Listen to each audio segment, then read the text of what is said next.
The island of Sodor had many visitors, and the Fat Controller had scheduled more trains. Gordon, the big engine, had to work harder than ever before. "Come on," he called to the coaches. "Come on, come on, come on. The passengers rely on me to be on time."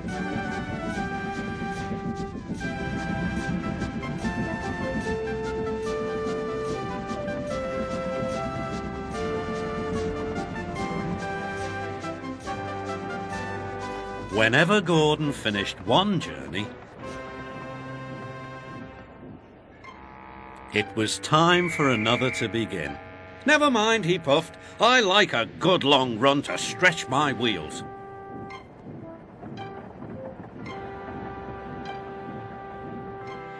Even so, the Fat Controller decided that Gordon needed a rest.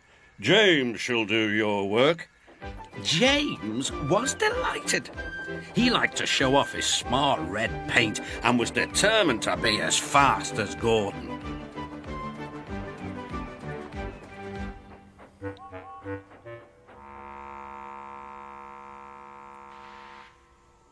"You know, little Toby," he boasted, "I'm an important engine. Everyone knows it. I'm as regular as clockwork, never late, always on time." "Says you," replied Toby. Just then the Fat Controller arrived. "Your parts are worn, Toby, so you must go to the works to be mended." "Can I take Henrietta, sir?" "No. What would the passengers do without her?" Toby saw Percy by the water tower. "Don't worry, Toby," said Percy. "I'll take care of Henrietta until you get back." Soon Toby was out on the main line. He clanked as he trundled along. He's a little engine with small wheels. His tanks don't hold much water. He had come a long way and began to feel thirsty. In the distance was a signal. "Good," he thought. "There's a station ahead. I can have a nice drink and a rest until James has passed."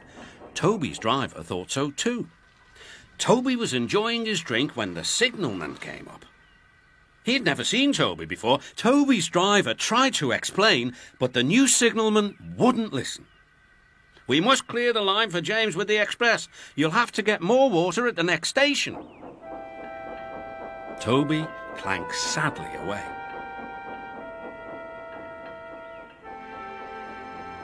Hurrying used a lot of water, and his tanks were soon empty. Poor Toby was out of steam and stranded on the main line. "We must warn James," said the fireman. Then he saw Percy and Henrietta. "Please, take me back to the station. It's an emergency." Henrietta hated leaving Toby. "Never mind," said Percy. "You're taking the fireman to warn James. That's a big help." Henrietta felt much better. James was fuming when he heard the news. "I'm going to be late." "My fault," said the signalman. "I didn't understand about Toby." "Now, James," said his driver, "you'll have to push Toby." "What, me? Me? Push Toby and pull my train too?" Grumbling dreadfully, James set off to find Toby.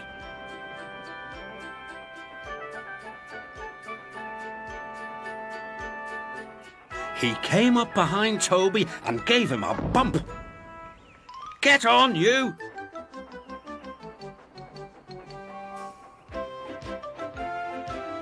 James had to work very hard.